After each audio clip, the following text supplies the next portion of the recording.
Hey there all YouTubers. Today is officially 10 whole years to the day Arthur Christmas was in the cinemas in the UK. So, I thought I'd celebrate it by first reading off the movie storybook of Arthur Christmas. Are you sitting comfortably? Let's begin.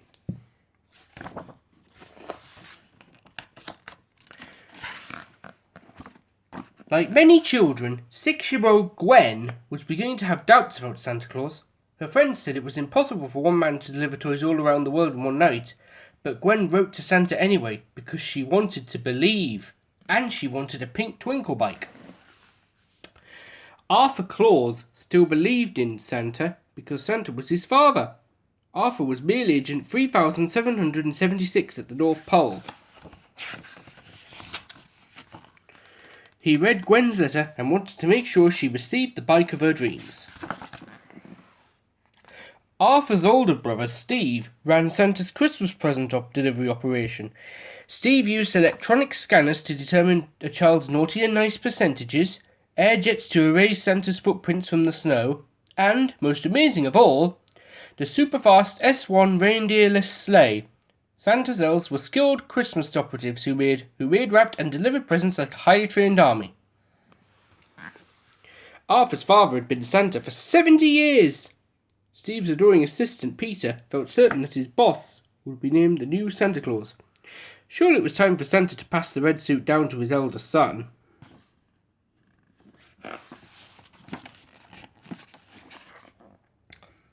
Awkward, gangly Arthur would just have to get used to being a mail agent for the rest of his life. But what else could he be? Arthur was afraid of heights, moving fast, and even reindeer. When Arthur stopped by Mission Control on Christmas Eve, he slipped on the icy steps. Up went Arthur, and down went some elves.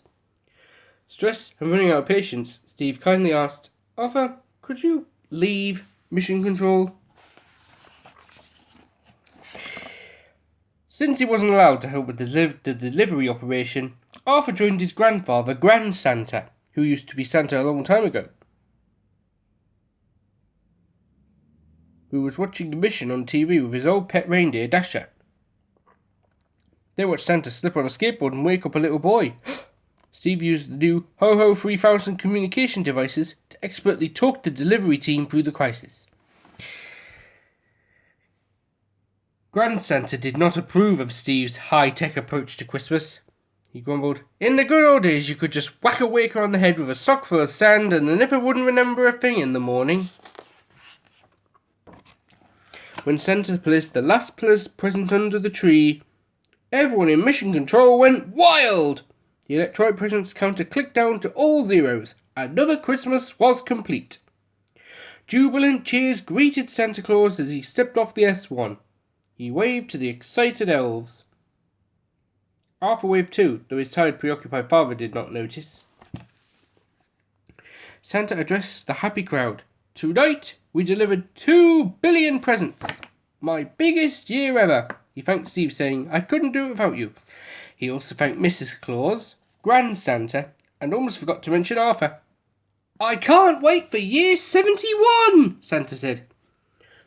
Everyone expected Santa to say that Steve would be taking over his job. The elves mistakenly released a banner and balloons congratulating Steve.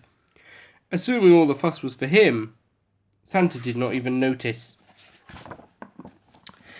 After the celebration, a hard-working elf named Bryony cleaned the dock. Amid tattered wrappings, she found one lone gift that had fallen off the conveyor belt by accident. Bryony immediately reported this on her Ho-Ho 3000. Steve could not believe it. "The system is foolproof." Peter scanned the tag and reported, 47785BXK did not get the wrong gift. Or, the right one. Arthur gasped. "So, somebody got nothing at all?" Steve told Santa that they could not deliver the present. The S1 could not safely fly again without maintenance. Instead, he suggested that Santa send the gift by express mail. A few days wouldn't matter. "That'll ruin the magic," Arthur exclaimed. "I won't sleep easy after this, but it can't be helped," Santa said. Arthur and Bryony were stunned. Deciding to take matters into their own not very capable hands, Bryony and Arthur matched the gift tag to Gwen's postcard. Arthur wondered how he could possibly get Gwen's pink twinkle bike to England, halfway around the world, before sunrise. Arthur felt miserable about this impossible situation, but Grand Santa thought it was funny. So much for your brother's fancy pants technology. Then he showed Arthur something that was supposed to have been scrapped years before, his old wooden sleigh, Evie. But there is a way, Arthur. In a nearby stable were 8 reindeer, the great-great-grandchildren of the original 8. Grand Santa could deliver Gwen's gift, but he wouldn't do it alone. The old man insisted that Arthur come along. Arthur protested, I'm scared of high-speed and reindeer. I can't even ride a bike without training wheels. But he also couldn't bear the thought of any child waking up to no gift from Santa under the tree. So he climbed into the sleigh. Grand Santa flicked the reins and sprinkled the deer with magic dust, and the sleigh floated off the ground. Arthur screamed! As the sleigh shot up into the frosty night, Arthur thought he was having a heart attack. Grand Santa whooped with glee. Grand Santa then pulled out an ancient map, the map that had been used by the Clauses every night in history. He stared at the stars and remarked, It's the same old world. But it wasn't. Since the map was made, an entire city had sprung up, full of skyscrapers, satellite dishes, and signs and cables. Arthur screamed as the sleigh narrowly missed a giant clock. Then Grand Santa discovered a stowaway aboard the Evie. Bryony shelfily, wrapping operative grade 3, the stowaway replied. I can wrap anything, sir. Good, wrap yourself a parachute, snapped Grand Santa, as he tossed the elf overboard. Arthur gasped in horror, but the resourceful elf quickly taped herself to the sleigh.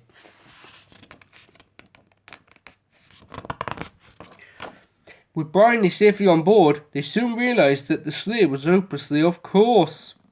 They landed the sleigh, only to discover that on the Ho-Ho 3000 GPS that they were in Africa. Moments later, lions began to circle Grand Santa, Bryony and Arthur. Arthur's singing reindeer slippers briefly distracted the hungry lions, threatening to eat the 3 travellers.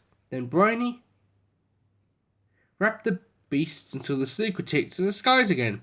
But during the desperate escape, some magic dust fell on the animals. Soon even the elephants started floating above the savannah. Steve's recorded GPS voice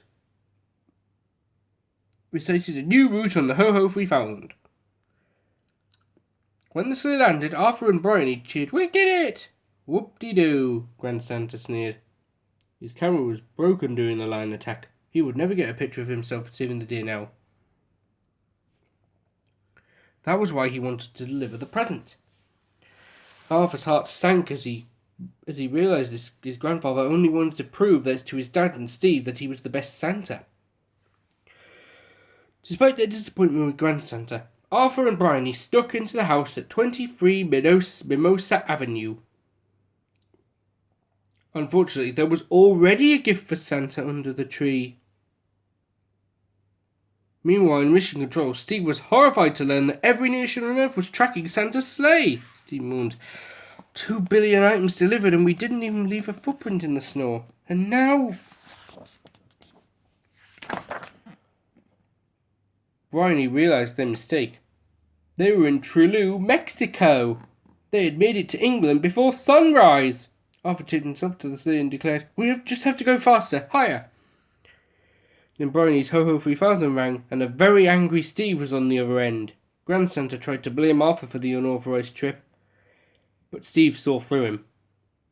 With no fight left in him, Grand Santa promised to come home immediately.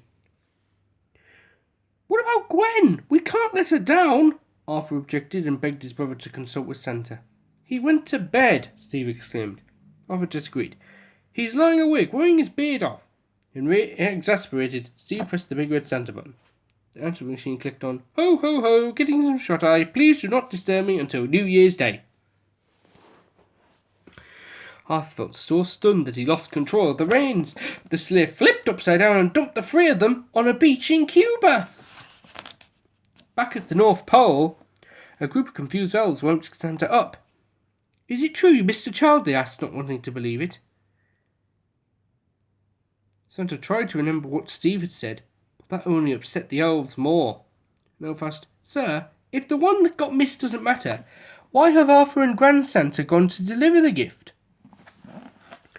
Santa and his wife rushed to Mission Control, where they found Steve staring at screens full of sleigh sightings. Where was Arthur? Santa searched Arthur's office for clues. When he saw all the touching Christmas knickknacks, Santa felt very ashamed. Arthur believed in Christmas, and Arthur believed in him. Back in Cuba, Arthur sank deeper into despair, and suddenly he lifted up Gwen's letter. It had a drawing of Santa on it. "This is Santa!" he exclaimed to Grand Santa. "As long as the bike is there when Gwen wakes up, she will know that Santa came and he cares." Arthur borrowed a boat and started frantically rowing. Grand Santa had seen this kind of madness before. "He's suffering from sleigh fever," he told the elf. Bryony checked her ho-ho. "Do you really think you can row across the Atlantic in 37 minutes? Grand Santa pointed out that they were the only ones going in circles. "The reindeer will just keep flying. They'll pass right over us." That gave Arthur an idea. Then we can get the sleigh back." Grand Santa thought Arthur's plan was absolutely bonkers. "You want to catch the sleigh with this anchor?" All Arthur needed was some magic dust. Luckily, Bryony had some in her emergency cracker, but this was not going to be easy. The sleigh would be coming towards Arthur at 45,000 miles per hour. Arthur knew one thing more frightening than floating into space to catch a speeding sleigh: the thought of disappointing a child. Just as Bryony tied a ribbon around his waist, he pulled the cracker. Shaking, Arthur floated up like a living balloon. Suddenly, with a high-speed jingle of bells, the sleigh appeared. Arthur swung the anchor, and it snagged the reindeer harness. The sleigh towed him away with a rush of wind and sheer velocity. Powered by panic, Arthur finally scrambled into the sleigh. He took the handbrake. The sleigh abruptly dropped down right above Bryony and Grand Santa. The rapidly descending reindeer broke the boat, but bounced the elf and the old man into the sleigh. Bryony flung her arms around Arthur. "Yay, Arthur! I knew you did it! I thought for sure you'd die, but you did it!" Amidst the wreckage of the boat, a robotic voice recited, "Proceed to the highlighted route." Bryony's Ho-Ho 3000 sunk into the sea. Grand Santa seized the reins. "To Trello!" he commanded. Meanwhile, at the North Pole, Santa and Mrs. Claus prepared to take off too. Santa was determined to rescue his present, to deliver the present, and rescue his son and father. Unfortunately, Santa had no idea how to drive the S1, so the sleigh strained at its cables and rammed into the nearest ice wall, inflating the airbag. Inflating the airbag. Steve grunted. "You dented it! You took it out with permission!" And Mrs. Claus shouted, "For goodness sake! Arthur and Grand Santa are out there, and you two are bickering over a big red toy?" Santa asked his son to drive, and they were off with a vroom. When the elves saw the S1 leaving, they panicked. They thought the Clauses were deserting them. What will they do without Santa Claus? "It's the end of Christmas," an elf despaired. "Abandon the North Pole!" another suggested hysterically. Amid the chaos, Peter made his way to Steve's control panel. The assistant swore, "I'll stop him for you, sir. The true Santa will rise." Far away, the battered old sleigh rose to new heights, but the sun was rapidly rising. Soon the line of daylight would reach England, and they could not let it arrive before they delivered Gwen's bike. Surrounded by the world's military leaders, Chief De Silva watched Arthur streaking across the bank of screens. It looked like a UFO. Then an urgent call came in. The shrill voice on the speakerphone shouted, "It's not a sleigh, it's aliens, they're heading for England. Tell the British Army to shoot them down. I'm the British King, the Prime Minister," Peter fibbed hastily. "I'm not an elf." The generals agreed that they had to shoot down the red thing. Grand Santa's sleigh struggled to hold its course as tremendous speed threatened to tear it to pieces. Then the reindeer broke free. Who would pull their sleigh? Dasher climbed clumsily over Grand Santa. "Not you, you sack of antlers," he complained. But Dasher wasn't trying to sit in the old man's lap. The ancient reindeer grabbed the harness with his teeth, determined to pull that sleigh. The sleigh's passengers encouraged Dasher by singing jingle bells. Unfortunately, Arthur's musical slipper joined in too. The shoe's battery gave the missile an electronic signal to track. Grand Santa grabbed the slipper. I'll create a diversion. In seconds, Arthur and Bryony dropped down through the sky. Their makeshift parachute was actually a giant red velvet sack. This very bag that had once held toys for all the children of the world. Grand Santa loosened Dasher's reins and declared, "This is it, old fella." With the missile whistling in his ears, the loyal reindeer floated free. A few seconds later, De Silva received the report. Red thing down. Meanwhile, at 23 Medosa Avenue, Steve launched into his speech. "Good morning, Gwen. Ho ho, etc. Apologies for the minor delay. As a goodwill gesture, I've upgraded you to the Glamour First Ultra X3 bike." But the child was a little boy, not Gwen at all. Steve was at the wrong house in the wrong country, speaking the wrong language. Oh dear, that was a bit silly, wasn't it? Arthur and Bryony were also having problems. They could see Trelaw, but he was over a mile away. Arthur's leg ached from the fall, but he didn't care. He hadn't come this far to fail. Arthur pulled just enough paper off Gwen's bike to let down the training wheels and said, "I can cycle." Then he took off. Bryony ran after him. "Come back! What about the wrapping?" The bicycle and the running elves soon sped past the trash bin where Dasher sniffed out Grand Santa. The old man was confused but alive. Meanwhile, Steve returned to the S1. He grumbled, "Okay, so I'm not great with children. You're hardly perfect. Let me guess. You put in the address, then clicked on the first Minosa Avenue. You're just like Arthur." "Am I?" Santa hoped this was true. Just then, the Clauses received a message from Mission Control. The sleigh had been shot, but Arthur was still going. The pink twinkle bike rolled toward Minosa Avenue. Bryony trotted breathlessly behind Arthur, threatening, "You're getting it dirty!" But Arthur refused to slow down. Bryony started wrapping the moving bicycle.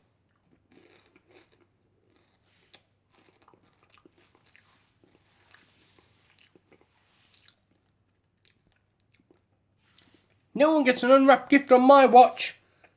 But just then, the sun's first ray kissed Gwen's face. Her eyes fluttered open. Arthur exclaimed in anguish, "No, we can't be too late." Suddenly, a huge shadow fell over the quiet avenue, turning dawn into night. Gwen drifted back to sleep, her bedroom shaded by the well-timed arrival of the S1. As Arthur struggled to climb in a window with the bike, Steve and Santa descended from the S1. But they weren't the only Santas on the scene.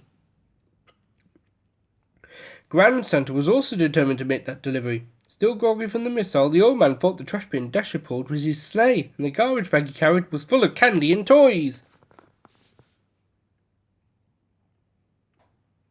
Arthur was moved by his father's presence. "I knew you wouldn't just go to bed and forget, Gwen. You're Santa." Before Santa could admit the truth, Steve and Grand Santa grabbed at the bike. "I'm Santa, I'm delivering it," Steve asserted. "I'm Santa, can't you see from my suit?" the old man demanded. "I am actually Santa," Santa pointed out. Upstairs, a 6-year-old excited voice exclaimed, "It's Christmas!" "Please," Arthur begged. "Gwen must have a present from Santa." His father recognized all that was Santa in Arthur. He certainly had the heart. Santa said, "You do it, Arthur." So the youngest Claus dashed into the living room to tuck the gift under the tree. Then just in time, the Clauses hid in the nearby closet. In his 70 years as Santa, Arthur's father had never witnessed this precious moment. He was always gone before children found their presents. "Mummy, Daddy, come on, look!" Gwen exclaimed at the sight of Bryony's beautifully wrapped bike. Gwen tore through the bright paper, heart thumping with giddy anticipation. "Oh, look, what is it?" The little girl's joy was contagious. This wasn't just any bike. It was the very pink twinkle bike the little girl had requested in her letter. All the Clauses shared Gwen's bliss. This was Christmas. Steve's mind had always been on the slick sleigh, cool suit, and ever more efficient deliveries. He'd never pictured such joy over one toy. Santa said, "Steve, you deserve to be Santa. But he looked at Arthur. Steve felt grateful for this acknowledgement of his hard work, but he agreed that Arthur was already Santa. Arthur could hardly believe the good news. He was now Santa Claus! Looking in the window, Bryony felt proud to share in Arthur's success. The last lost gift, perfectly wrapped, had finally been delivered. All the elves in Mission Control were thrilled. A gift for every child, another successful season, and a new Santa! Above Minorsa Avenue, Grand Santa, Steve and Santa were pulled into the S1. Unfortunately, Arthur was still something of a klutz. On his way up to the sleigh, Arthur banged into a tree and fell in the snow. When he stood up, the wind filled his red parka. For one magical moment, Gwen glimpsed what looked like a jolly white-bearded fat man in a red suit. Could it really be Santa Claus? Then the vision was gone. And even though she would never know for sure if she had actually seen him, Gwen would always believe in Santa Claus.